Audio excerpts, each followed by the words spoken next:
我哋而家喺清水灣道8號彩虹地鐵站上蓋一個648尺度嘅單位啊，3房啊，咁啊呢個咧入到嚟咧就冇乜門關位嘅，大門口入到嚟，咁嚟講咧就係一個廚房啦。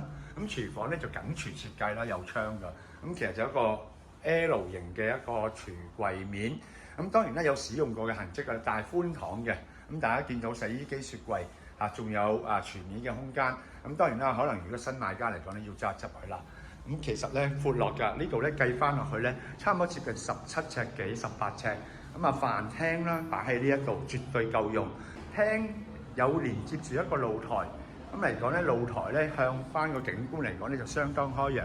望翻咧就係一個公園景啦，地勢都高咗嘅。咁望翻嗰邊咧就泰豐啦，向東嘅。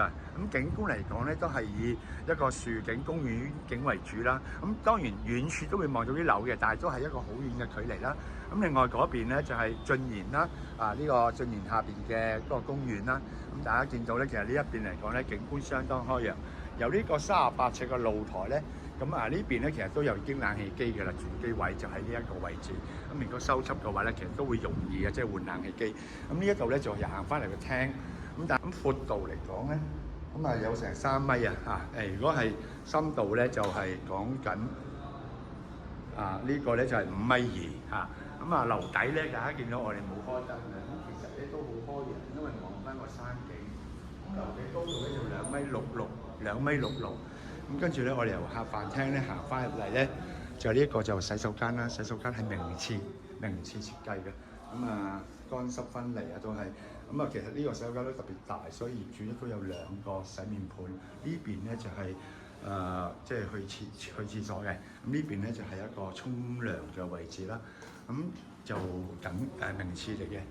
咁房間嚟講咧就6尺幾乘7尺幾嘅，咁嚟講咧，大家見到啦，擺咗床，其實超過6尺，擺咗床之後咧，其實都有個空間咁擺書台咁樣。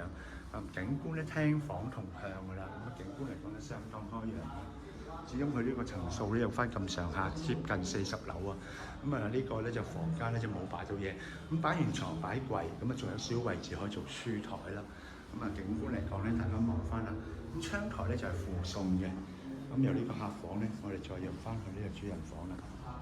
咁呢個房間嚟講咧，主人房啊，主人房咧大家見到好闊落嘅。咧擺完床之後，其實本身都有個大衣櫃啦，掛到頂。L 嘅窗啦，咁望翻咧晉賢嗰邊嘅山景啊，成個東九龍、觀塘九龍灣嗰邊都可以望到晒。呢個咧就係主人房。多謝晒大家參觀。